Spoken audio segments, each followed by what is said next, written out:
안녕하세요. 계속 보면 부자 되는 희망목터바입니다. 오늘 소개드릴 물건은요, 저 신대방동에 있는 다가구 물건입니다. 평수는 48평인데 대지 평수가, 근데 쭉 깨끗하게 올라가서 111평으로 올라간 건물입니다. 제가 지금부터 소개해드리겠습니다. 구독, 좋아요, 알림 설정 콕콕. 네, 신대방동에 왔습니다. 보다시피 약간 언덕, 여기도 약간 뭐 이렇게 언덕이 이렇게 높진 않죠. 예, 예. 예전에 그 봉천동 사시던 분 혹시 계시나요? 이 신대방도 그 옆이라서 정말 장화 신고 다녔던 걸 기억하시는 분 있을지 모르겠습니다. 바로 이 건물입니다. 실외기가 이렇게 다 보이게 이렇게 해놨네요, 그죠? 이쪽에 세대 한 층에 3가구씩 사는 거로 추정됩니다. 그리고 여기가 뭐 요 옆엔 주차장이고, 그쵸? 여기에 네, 우편함도 깨끗하고 요게 지은 지 그렇게 오래되진 않아서 거의 신축급 건물입니다. 주차장도 넓네요. 차선 2개인데 뭐 차 4대는 되겠네, 그쵸? 지하 1층, 1, 2, 3, 4층까지 있는 거고, 요게 지하층인데요. 한번 볼까요? 아유, 지저분해. 좀 치워야 되겠다. 자, 이 뒤에 보면은, 여기는 지하인데도 이게 축대 싸서 지하가 아니네. 그쵸? 이 집인데, 예. 이쪽으로 지하부터, 예. 저 지하 1, 2, 3. 요게 지하 건물이잖아. 지하 창문. 근데 여기 이만큼 축대가 있어요. 여기는 이렇게 막 습하고 그러지는 않을 것 같아요. 조금 아까 보셨던 건물이고요. 여기 보면은 이렇게 차를 2대 대놨는데 뒤로 좀 더 바짝 하면 4대는 될 수 있겠어요. 공간이 널찍합니다. 그리고 여기가 지하층이고, 그쵸? 1층, 2층, 3층. 여기가 이제 여기 4층. 지층에 101호부터 3호까지 3가구, 1층, 2층, 3층, 4층, 총 5개 층에 3가구씩 15가구가 있는 걸 보여집니다. 그리고 여기 옥탑층이 있는데 601호, 602호 있는데 요 2가구는 지금 사용을 안 하는 거로 보이거든요. 아까 보셨던 것처럼 여기가 지하, 여기 창문인데 이렇게 축대가 이렇게 높아요. 그리고 저 뒤쪽으로는 요 아파트 있잖아요. 아파트 뒤쪽으로는 또 더 내려가, 밑에가 쭉 깊이 깎여 있습니다. 요런 데는 습하지가 않아요. 그죠? 그냥 담을 싸서 세워놓은 거다. 단지 이렇게 환한 큰 창문만 없다는 뿐이죠. 내부는 이렇게 돼 있고요. 조금 어둡습니다. 이런 센서 등이 안 들어오나요? 그렇죠? 여기도 등이 안 들어오는 것 같아요. 지층, 여기가 이제 1층. 이런 지층 같은 경우에는 요 구석구석 코너등을 해서 좀 환하게 해놔야 돼, 집에. 2층을 해도 자연광이 들어와서 환하죠. 예, 3층도 그렇고. 그리고 여기 4층도 환하고. 이게 옥탑이네요. 옥탑에 이렇게 문이, 요게 옥탑 나가는 문일 거고, 요게 문이 2개가 이렇게 여기, 그쵸? 자동, 열쇠, 잠금 장치가 있죠. 예. 이렇게 여기도 잠금 장치가 이렇게 있고, 이렇게 2개 있는 거 보면 옥탑에도 601호, 602호가 있는 것 같은데 2024 타경 5036 사건 번호를 가지고 있고요. 임차권 등기가 돼 있습니다. 이건 당연히 돼 있는 거고, 여기 불법 건축물은 없는 건물입니다. 이게 나타나질 않았어요. 토지 면적은 48평. 50평이 조금 안 되네요. 건물이 111.2평 이렇게 되고요. 최초 감정가가 20억 8천이었는데 현재 20% 저감돼서 16억 6,700에 시작하고 있습니다. 매각 물건 현황을 보면요. 토지는 한 필지로 돼 있고요. 48.098평 한 필지 돼 있고, 건물은 지하 1층, 1층, 2층, 3층, 4층, 그리고 옥탑으로 돼 있습니다. 그런데 이제 아까 지하 1층부터 101호로 들어가서 여기를 1층으로 보고 101호, 1층을 201호, 200, 그다음에 2층을 301호, 그다음에 3층을 401호, 4층을 501호 이렇게 이제 한 층씩 쭉 올라간 거죠. 그리고 옥탑층 이렇게 돼 있는데, 자, 제슈의 건물에 4층 발코니 샤시조 선라이트 지붕 요거 3.59평이 제시회로 돼 있고, 그다음에 옥탑층이 11평이 또 제시회로 돼 있는데, 요건 다락이에요. 다락은 뭐냐면 그 4층에서 연결된 집인 거죠. 그죠? 그래서 내부 계단으로 올라와서 있는 곳인데, 그걸 보통 문을 따로 내서 방 2개를 따로 임대를 주기도 해요.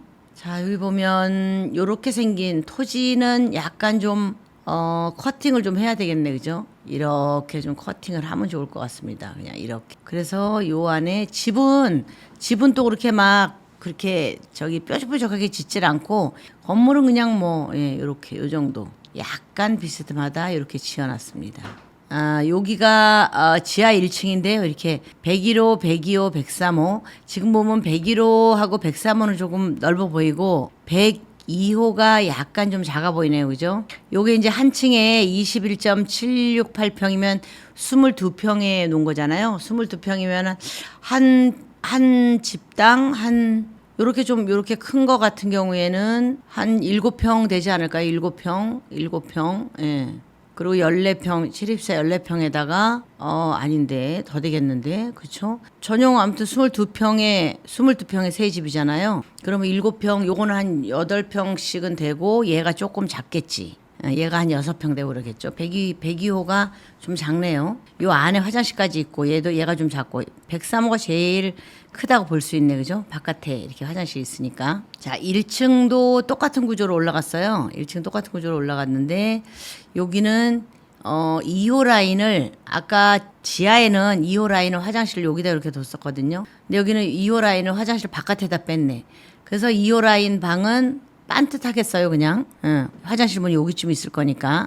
반듯하고, 그 다음에 203호도 여기 반듯하고, 여기만 조금 커팅이 된 거죠. 그 다음에 201호만 이렇게 각이 져 있는 집이다. 그리고 뭐 화장실 문을 여기로 냈겠죠, 이렇게. 그래서 제가 볼 때는 방 3개가 거의 비슷한데 그래도 202호가 조금 평수가 비슷할 거예요. 202호가 약간 작든지. 그리고 뭐 요것도 22.276평에 냈으니까 한 7평 이상씩은 다 되죠. 그죠? 요게 뭐 7평이면 얘는 뭐 7.5평 정도? 7.5평 뭐 이렇게 되겠죠. 똑같습니다. 301호, 302호, 303호, 3층은 17평에 들어가 있어요. 3층은. 그래서 17평에 들어가 있는데 실제 사용하는 건 23.746평이니까 여기도 커. 그래서 제가 볼 때는 아마 요거 약간 더 이제 뭐 발코니 부분 조금 늘리고 다 해서 한 것 같아요. 그러니까 똑같이 올라간 것 같아요. 22평 정도를 기준으로 해서 지하 1층, 2층 지금 똑같이 올라가고 3층 볼까요? 여기도 똑같네. 그죠? 실사용은 23.746평이다. 그러면 얘네들을 다 봤을 때는 전체적으로 22평을 기준으로 방 3개를 만들어 놨다 이렇게 보면 돼요. 그러면 7.5평, 8평 이렇게 되고 요런 거는 여기 또 보일러실 때문에 내가 좀 화장실 안으로 다 했으니까 이 방은 좀 작겠죠. 한 6평이 좀 안 되거나 6평 되거나 그렇게 하겠죠. 그래서 약간씩 평수가 좀 차이가 나겠다. 층별로. 지금 구조 여기 도면을 보니까 그래요. 3층 같은 경우에도 그렇고 4층, 3층이 똑같고 2층, 1층이 조금 넓겠네. 자, 여기 5층 이게 4층이죠. 근데 요거를 여기가 지금 이게 발코니로 돼 있는데 아까 그 영상에 보면 옆에 이렇게 요 부분이죠. 요 부분. 그쵸? 요 부분인데 여기가 이만큼을 그냥 두진 않았을 거예요. 방을 요렇게 냈겠죠. 여기 방을 냈겠지, 이만큼. 202호도 이만하게 하고, 502호. 그 다음에 501호도 이만하게 하고, 이렇게 냈겠죠. 그죠? 그래서 3.5평이 요 기역에 해당하는 이 부분인데, 이 부분을 같이 방 평수에 포함을 시켰을 거다. 그래서 외관적으로 보기에는 지하 1층부터 1층, 2층, 3층, 4층이 거의 똑같은 구조로 올라갔겠다 싶습니다. 요거는 이제 옥탑인데 옥탑층에 니은 부분 이게 11.4평이에요. 그러면은 한 최소한 6평, 5.5평 이런 방이 2개가 나온다는 소리예요. 그죠? 이게 지금 현재 새 임대를 주고 있는지 모르겠습니다. 그런데 그 우편하면은 뭐가 잔뜩 쌓였으니까 뭐가 없는 거로 보여지긴 하거든요. 근데 사실 이런 집은 4층에서 연결된 집이잖아요. 그럼 4층에서 연결된 여기 3호 라인이잖아. 3호 라인 연결된 거고 여기가 2호 라인 연결된 건데 2호 라인, 3호 라인에 옥탑으로 쓰게끔 하고 차라리 임대료를 좀 더 받는 것도 괜찮거든요. 그 다음에 요거 이제 제시회 건물, 요 다락이 이렇게 생겼네요. 봐. 그쵸? 다락이 이렇게 생겼으니까 요거는 그냥 연결해서 다락으로 쓰는 게 낫지 이걸 따로 하나로 집으로 임대를 줄 수는 없어요. 그래서 제가 601, 2호는 아마 임대가 들어와 있지는 않을 거다. 그리고 그 세대 열람을 봐도 그렇고 세대 열람 이따 보는 거로 다 보여드릴게요. 바로 위치는 여기에 있고요. 여기에 이제 신대방 삼거리역 도보 7분 도보 7분이면 역세권이죠. 그렇죠? 뭐 그리고 딱 걷기 좋은 거리야. 근데 보라매 병원역은 도보 13분이야. 그렇죠? 그러니까 요쪽은 한 2배 정도의 거리네. 저 신대방역보다. 근데 신대방 삼거리역으로 가야 되는 노선이 있고 요거 7호선이잖아요. 또 요쪽으로 와야 되는 노선이 있고 그러니까 요거는 이제 서로 필요한 거에 따라서 하면 되는데 약간 더 걷는다고 해도 여긴 더블 역세권으로 볼 수가 있습니다. 지금 이 물건은 4층 건물이고 경매 위에 차인데요. 20억에서 16억 6천으로 20% 저감된 금액입니다. 사용 승인은 2020년 1월 8일 날 났고요. 그다음에 대지는 48평, 건물이 111.2평 이렇게 되는데 이걸 평당 단가로 따졌을 때 3,474만 원입니다. 그러면은 이 평당 단가가 주변에 어떻게 실제로 거래되는지 한번 보겠습니다. 요 오늘의 경매 물건은 여기에 있는데요. 그리고 여기가 이제 신대방 상거리역이잖아요. 그럼 신대방 상거리역에서 오면서 더 가까운데 요 실거래를 먼저 보는 겁니다. 가까운 데를 보면 여기 같은 경우에는 1989년도에 준공난 거예요. 그러니까 오늘 물건은 2020년도 거고 1989년도 거니까 건물값은 없다. 건물값은 플러스 해야 된다라고 봐야 되겠죠. 왜? 89년도 물건이면 새로 지어야 되니까. 그러면 건물 건축비를 제외한 나머지 대지가 46평이었고 연건평이 70평이었거든요. 요 가격이. 근데 이걸 14억 8천에 나갔습니다. 그런데 대지가 46평, 연건평이 70평인데 그래서 3,217만 원에 실거래가 됐어요. 요건 이제 건물을 새로 짓고 허른 거죠. 그러면 이제 땅값만 14억 8천을 주고 샀겠구나라고 생각을 하시면 됩니다. 이제 비교하실 때 항상 그렇게 하시면 돼요. 그리고 이제 여기에 또 실거래된 내역이 있는데 얘는 뭐 신대방역 삼거리 여기서 보면 요게 제일 가깝고 그죠? 건축비 들을만 하다라고 생각을 했겠죠. 그 다음에 이제 요 물건이 우리 오늘의 경매 물건이 가깝고 여기에 실거래 오대는 여긴 조금 더 멀죠. 거리를 보면. 근데 여기는 1992년도 물건이에요. 이것도 이제 오래된 거죠. 이 동네는 다 그래요. 예. 근데 이것도 누가 새로 지으려고 실거래를 했겠죠. 자, 대지가 42평이고 건물 값은 안 쳐진다고 봐야 되는데 대지 42평에 13억 2천에 거래가 됐습니다. 평당 3,142만 원에 거래가 됐거든요. 그래서 이런 것도 참고하시고 조금 더 멀리 와서 조금 더 멀리 오죠. 여기는 그렇죠. 조금 더 멀리 와서 신대방역 상거리 기준으로 하면 여기는 1997년에 준공한 건물이에요. 그래서 대지가 65평 좀 크네요. 그죠? 넓어. 그런데 그리고 연건평이 141평인데 1997년이면 올 리모델링을 하든지 아니면 새로 짓든지 해야 되는데 거의 이거는 올 리모델링을 아마 꽤 돈을 들여서 했겠다. 141평이면 평당 뭐 저기만 해도 한 4, 5억은 들지 않았을까 생각이 듭니다. 근데 요게 2,685만 원에 거래가 됐습니다. 전철에서 좀 멀기도 하고 그다음에 이제 97년도 물건이라는 게 작용을 했겠죠. 그래서 2,685만 원, 3천만 원 안 되는 금액에 거래를 했다. 그래도 평당 여기 한 400, 500 정도 더 들여서 리모델링을 한다라고 생각을 하면 500 그 정도 들어야 되겠죠. 그래서 한 3,100만 원짜리, 3,200만 원짜리 평당 그런 물건이다라고 보시면 돼요. 그다음에 이건 1983년도 물건이야. 정말로 이건 정말 헐고 지어야 되겠죠. 요게 대지가 54평이고 연건평이 72평이니까 아마 2층짜리 주택이었을 거예요. 그래서 54평에 72평인데 요게 17억 5천에 거래가 됐습니다. 3,234만 원에 평당 거래가 된 거죠. 그러니까 보통 거래된 거는 물건이 83년, 89년, 92년, 97년 이런 물건들이에요. 그런 물건이 대략 3천만 원 초반에 거래가 됐다고 보시면 돼요. 3천 초반. 그러면 이렇게 거래가 됐는데 좀 멀기는 더 멀죠. 오늘 물건보다. 그런데 이 물건 같은 경우에는 3,474만 원이지만 2020년 물건이라 내가 돈을 더 들이거나 그럴 거는 없잖아요. 그죠? 뭐 약간의 보수는 해야 되겠죠. 뭐 수리는 어느 집이나 가면 합니다. 그런데 새로 나와 있는 물건을 좀 보겠어요. 나와 있는 게 지하 1층에서 3층까지 요게 사용 승인이 2014년에 지은 거거든요. 근데 요게 지금 평당 4,881만 원에 나와 있습니다. 바로 여기 있는 물건이에요. 그리고 요 바로 옆에 있는 물건이거든요. 요게 4,881만 원에 나와 있고 지은 지 2014년이니까 11년 된 건물이죠. 그 다음에 또 옆에 있는 요 물건이 있어요. 요거는 그 지하 1층에서 5층까지 지어졌는데요. 2016년에 지었습니다. 그러니까 약간 한 10년, 9년 정도 된 건물이죠. 요거 같은 경우에 현재 21억 9천에 매매가 됐는데 21억 9천에 내놨는데 평당 단가가 5,098만 원입니다. 그럼 이제 지금 나와 있는 게 4,800에서 5,000 이렇게 나와 있다고 보면 되겠죠.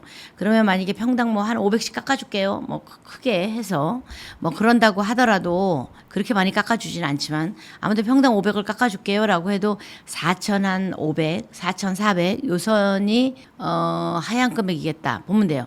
아무튼 평당 4천만 원 선이 하향 금액이겠다. 여기에 있는 물건도 평당 5,449만 원에 나왔습니다. 한 4,500 정도가 금액이라면 우리 지은 게 3,474만 원, 3,500만 원 정도가 안 된다라고 하면 평당 1,000만 원은 싼 거구나라고 생각을 하셔도 될 것 같습니다. 자, 임차인 현황을 보면요. 임차인이 현재 이제 쭉 있는데 뭐 전부 다 대항력은 없어요. 왜냐하면 근저당권 설정 이후에 다들 들어오셨거든요. 그냥 없는데 순위 배당은 다 있어. 배당은 쭉 있어. 그리고 신고들을 이렇게 하셨어요.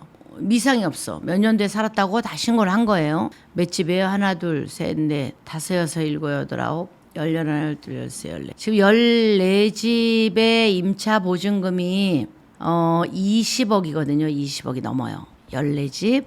근데 요게 이제 우리가 아까 한 집에 3개씩만 해서도 3, 5, 15, 15가구 했잖아요. 그럼 이제 공실이 있다는 소리고 6층은 안 쓴다는 소리가 되겠죠.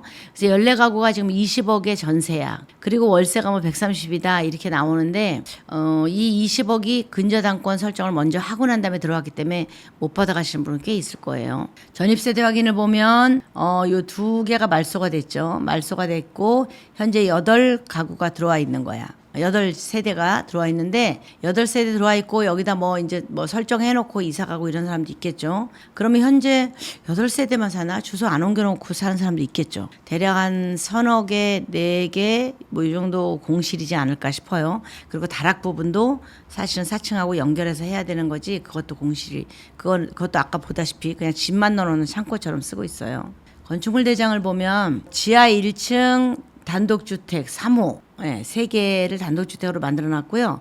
그 다음에 1층은 근생으로 만들어놨습니다. 2종 근생. 근데 근생의 방 3개가 그럼 그걸 이제 뭐 사무실로 사용한다 그러면 괜찮아요. 2종 근생이니까 1층을. 그런데 사무실로 사용하지 않고 뭐 다가구 주택으로 사용을 한다 그러면은 요거는 조금 문제가 되겠죠. 그리고 2층 3개, 3층도 3개 이렇게 3개씩 있는 거예요.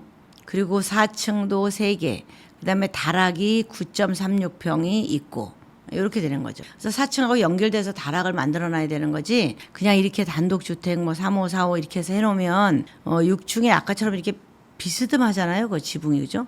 거기를 누가 들어가 살겠어요. 아무리 이제 싸게 한다고 하더라도 요즘 사람들은 그렇게 흡소하게 막 이상한 곳에 살질 않죠. 그래서 현재 불법 건축은 없고요. 여기 이제 2023년에 뭐 위반 건축물 표기됐었는데 바로 해제가 됐어요. 그래서 위반 건축은 없으니까 대출 받는 데는 그렇게 지장은 없겠다 이렇게 보여지고요. 지금 설명드린 다가구 주택은요 2020년 거니까 뭐 건물은 쌩쌩해요. 괜찮습니다. 그렇다 하더라도 주인이 바뀌면 또 손볼 때가 있어. 몇 군데가.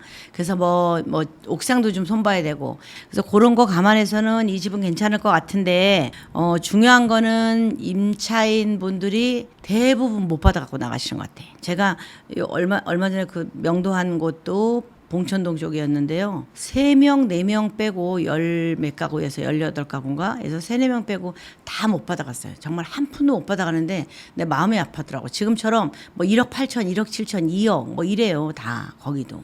그래서 조금 마음이 아프긴 했는데 여기도 그런 현상이 아닐까 싶습니다. 그래서 뭐 젊으신 분들이기 때문에 뭐 그런 거 다 이렇게 또 금방금방 잘 알고 법에 대해서도 알고 하기는 하지만 이렇게 전세 이거 피해를 보신 분들 보면 제가 좀 마음이 굉장히 안 좋아요. 어쨌든 명도는 쉽지는 않을 거다. 예, 그쪽도 그렇게 쉽지는 않았거든요. 여기 사람들이 어디 가서 살 때를 만들어줘야 되잖아. 그래서 살 곳을 알고 뭐 내쫓아지 무조건 강제 집행해서 짐을 드러낸다고 그게 다가 아니거든요. 그래서 저는 이제 이런 건물을 받고 싶어요라고 하시는 분이 오시면 제가 명도 기간을 조금 여유 있게 달라고 해요. 예, 명도 기간 좀 여유 있어야 돼. 사는 분이 이사를 가더라도 단돈 500만 원이라도 한 푼도 못 받아가는 사람이 있거든요. 그럼 단돈 500만 원이라도 내가 가지고 월세를 얻을 수 있게 그 500을 벌 수 있는 시간을 줘야 될 거 아니에요. 그래서 그런 거를 조금 이렇게 배려하시고 그러면서 이제 어차피 내가 나 때문에 뭐 손해를 본 건 아니지만 그래도 거기 사는 그런 사람들이 저렇게 이제 전세 피해를 봐서 어려움을 겪을 때에는 이제 그런 정도의 서로 배려심은 있으면서 경매를 받으면 좋겠다. 예, 그리고 제가 저한테 연락 오시는 분들은 제가 이렇게 말씀을 드리고 충분히 또 납득을 하셔서 여러 번 좋으신 분들 덕분에 전세 피해는 봤죠. 2억씩, 2억 2천씩. 그랬는데 좀 웃으면서 감사합니다 이러고 갔었거든요. 그게 이제 사람 사는 인간 관계인 것 같아요. 어쨌든 요 물건에 대해서 좀 더 궁금하시거나 또 명도 어렵기도 하고 내가 이걸 경매를 받고 싶다 이러신 분 있으면 언제든지 서슴지 마시고 연락 주시기 바라겠습니다. 이상 희망복덕방이었습니다. 감사합니다.